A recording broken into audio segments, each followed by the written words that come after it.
Imagine it's 1970. You walk into a Chevrolet dealership, and for the price of what could have been a decent down payment on a house, you're handed the keys to 450 horses of raw American-built performance. But there's a twist. You only have 1 year to decide, because this monster won't be around for long. This isn't just any engine story. It's about the Chevy 454 LS6, a powerhouse that redefined muscle and then disappeared almost as quickly as it arrived. Built for one wild gear, this beast left such a mark on car history that enthusiasts still talk about it with reverence today.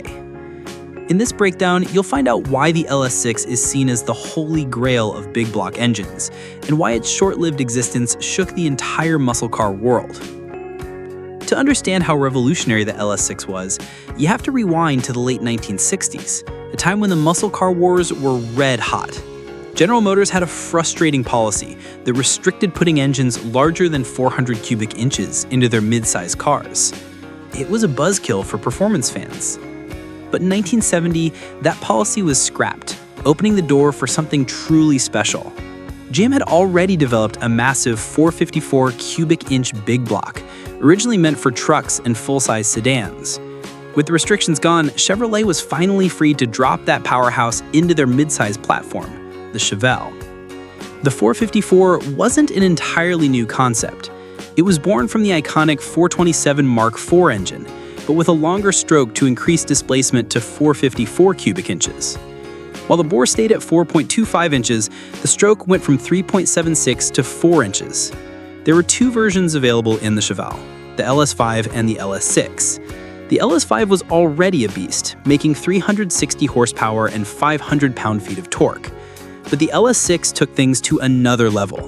It was officially rated at 450 horsepower and 500 pound-feet of torque, numbers that most experts agree were conservative. In reality, the LS6 likely pushed out closer to 500 horsepower or more, making it the most powerful production engine GM had ever offered at the time. So what made the LS6 such a legend?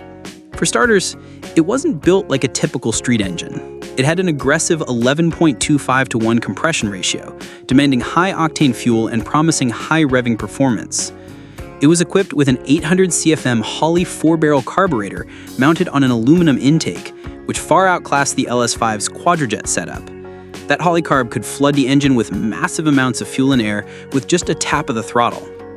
The LS6 also came with cast iron heads that had rectangular ports and huge valves, 2.19 inches on the intake side and 1.88 inches for the exhaust. These heads were designed for airflow, helping the engine breathe better and hit those massive power numbers. One of the biggest game changers was the camshaft. While the LS5 used hydraulic lifters for comfort and ease, the LS6 ran a solid lifter cam. This allowed more aggressive valve timing, which meant louder idles, sharper throttle response, and more raw muscle. Though it also required more maintenance. That was the trade-off for running a true street-legal race engine. The engine internals were just as serious. Forged steel crankshaft, forged rods, forged aluminum pistons, and 4-bolt main bearing caps. It was clear this engine was built to take a beating. It wasn't slapped together for marketing. It was designed from the ground up to dominate the streets and the drag strip.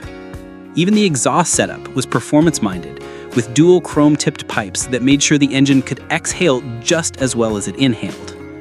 The LS6 even featured a cowl induction hood system that fed cold air directly into the carburetor when the throttle was wide open, adding performance and giving the car a monstrous growl that turned heads from blocks away. On the road, all this engineering translated into straight-up dominance. The Chevelle SS 454 LS6 could rocket from 0 to 60 in just over 6 seconds, a number that at the time was reserved for exotic cars and race-ready machines. Quarter-mile times in the high 12s or early 13s were possible with the right setup, and trap speeds easily passed 100 miles per hour. And that's still impressive today. But it wasn't just about the numbers, it was about how the LS6 made you feel. Torque came on hard and early, which meant that even from a roll, a simple stomp on the gas could turn the rear tires into smoke and have you speeding well before your brain could process it. When Motor Trend tested the LS6, they described it in almost spiritual terms. It wasn't just fast, it was violent, in a good way. The car demanded your full attention. It was a machine that punished poor driving and rewarded those who respected its power. And although it wasn't known for cornering finesse, the SS package included heavy-duty suspension, powered disc brakes, and wider tires, enough to keep the beast somewhat tame under spirited driving. Chevrolet's competitors weren't sleeping either. Dodge had its 426 Funny, Ford rolled out the 429 Cobra Jet and the Boss 429, Pontiac brought the 455 HO. But in 1970, none of them had a factory engine with more advertised horsepower than the 454 LS6. The Hemi was rated at 425, the Cobra Jet at 375, and even the Pontiac 455 came in under 400. Chevrolet had the numbers and the bragging rights. Interestingly, the LS6 also found its way into the Corvette that year, where it was rated at 460 horsepower, a slightly higher number than in the Chevelle. Most agree the difference was simply for marketing. Chevrolet wanted to keep the Corvette on top as their ultimate performance car, but in truth, the engines were nearly identical.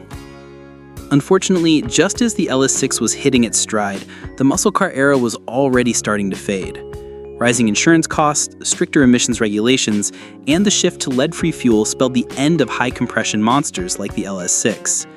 California laws began requiring low-emissions engines and non-leaded fuel by the end of 1971, and those kinds of changes hit cars like the Chevelle SS 454 LS6 hard.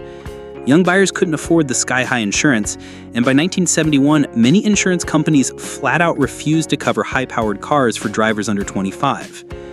And just like that, the LS6 vanished from Chevrolet's lineup, taking its place in muscle car history as a one-year-only legend. But what it left behind was more than just numbers. It was a symbol of everything that made the golden era of American performance so unforgettable. Brute force, bold engineering, and an unapologetic attitude. The 1970 Chevelle SS 454 LS6 didn't just go fast, it made sure you never forgot the ride. As 1970 unfolded, something else was happening behind the scenes. Something that would quietly signal the end of an era. That year marked the passing of the Clean Air Act, a piece of legislation that would send shockwaves through the entire automotive industry. Automakers began to realize that building engines with sky-high compression ratios and aggressive cams would soon be impossible. Emissions regulations were tightening and a new era of government oversight was dawning. The Chevrolet 454 LS6, despite being a masterpiece of performance engineering, would be offered in the Chevelle for just that single year, 1970. After that, things changed fast. Between rising insurance premiums, newly required unleaded fuels, and federal mandates, the landscape for high-performance engines began to crumble. The 454 LS6 stands out as a symbol of a fading dream. Just one model year, that's all it got. One brief chance to rule the streets before regulations took over. It's as if Chevrolet's engineers saw the writing on the wall and decided to go out with a bang. They poured every ounce of know-how, passion, and rebellion into that one engine. The LS6 wasn't just powerful, it was outrageous.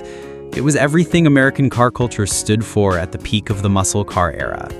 Raw, loud, fast, and unapologetically over the top. By the time 1971 arrived, the engine still existed, but its character had changed. The compression ratio dropped dramatically from a wild 11.25 to 1 down to 9 to 1, and along with it went about 25 horsepower. On paper, the LS6 now made 425 horsepower, which was still impressive, but it no longer had the same fire in its veins. The government didn't kill the LS6 with one law. It was death by 1,000 cuts. Environmental concerns, leaded fuel restrictions, stricter emissions, and skyrocketing insurance premiums combined into a perfect storm that forced manufacturers to pull back. High-performance engines like the LS6 were particularly problematic when it came to emissions. Their high combustion temperatures and rich fuel mixtures led to massive outputs of pollutants. Fixing the issue would require massive detuning or hardware changes like catalytic converters, which couldn't handle the LS6's exhaust heat. Meanwhile, unleaded gasoline was becoming the standard, and engines built for high-octane leaded fuel couldn't simply switch over. The LS6 demanded top-tier fuel to avoid detonation, and the kind of gas it needed was quickly becoming rare and expensive. And then there was the insurance nightmare. Insurers finally caught on to the fact that giving low premiums to 20-somethings driving 450 horsepower machines was a terrible business decision. Premiums spiked, and in some cases, young drivers couldn't even get coverage for cars like the LS6. And while all of this was unfolding, the mood of the country was shifting. America was moving past the recklessness of the 60s. The Vietnam War was drawing to a close, and the environmental movement was gaining strength. Suddenly, loud muscle cars guzzling gallons of fuel weren't seen as symbols of freedom. They were seen as relics of excess. Yet, despite its limited production run, the legacy of the LS6 has only grown stronger with time. It remains one of the most powerful street-legal engines ever built by an American manufacturer. It proved that Detroit could build an engine that didn't just compete, it dominated. It could be driven on the street, survive a full-throttle drag race, and come back asking for more. Many experts agree that the real-world output of the LS6 likely exceeded its advertised 450 horsepower. Under perfect conditions, it probably pushed closer to 500 horses, making it an absolute monster for its time. Today, the LS6 Chevelle is a unicorn in the classic car world. It's not just a car, it's a piece of living history. Only about 4,475 LS6 equipped Chevelles were built in 1970, and far fewer remain today. Many were driven hard, wrecked, or cannibalized for parts during the fuel crisis years, when muscle cars were out of style. Finding a numbers-matching LS6 Chevelle now is incredibly rare, and when they do show up at auction, they sell for six figures or more. Some pristine examples have fetched astronomical prices, not just because of what they are, but because of what they represent. Even rarer were the LS6-equipped Corvettes. Only around 1,278 of them were built in 1970. While the engines were virtually identical, the Corvette version was rated at 460 horsepower, possibly to maintain the car's position as Chevrolet's top performance machine. Whether in a Chevelle or a Corvette, the LS6 was a no-compromise engine. It wasn't concerned with fuel economy, emissions, or even daily drivability. It was designed with one mission in mind: to be the king of the streets. And it succeeded. The 1970 456 LS6 was in many ways the last of its kind. After that year, manufacturers began to dial things back. Compression ratios dropped, horsepower figures sunk, engine sounds got quieter, fuel economy crept in as a design goal. It marked the beginning of the end for the first golden age of muscle cars. The LS6 was the final glorious blast of that high-octane revolution before regulations and realism took over. Yet, its legacy still lingers. Modern Chevrolet V8s, like the LS1, LS3, and LS7, carried the LS badge not just as a technical label, but as a tribute. They use aluminum blocks, advanced fuel injection, and high-tech tuning, but their spirit can be traced directly back to the brute force philosophy of the original LS6. Big displacement, big torque, big noise. That DNA remains intact. Even today, the idea that a true American performance engine should make you feel something physically and emotionally owes a debt to the LS6. Out of the thousands that were made, less than half are believed to survive in any recognizable form today. The rest were lost to crashes, rust, or simply the wear and tear of a generation that didn't know these cars would one day become priceless.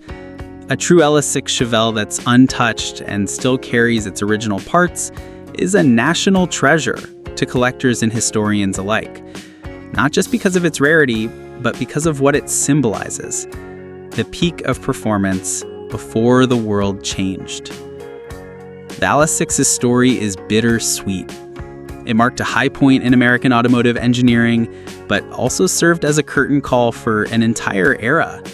As we move into a world of hybrids, electric drivetrains, and digital driving assistants, the LS6 stands as a reminder of when power was king and sound was part of the performance package. It wasn't clean, it wasn't efficient, but it was glorious. So, next time someone tells you that cars today just don't have the soul they used to, just mention the LS6. 1 year, 1 engine, one unforgettable legacy.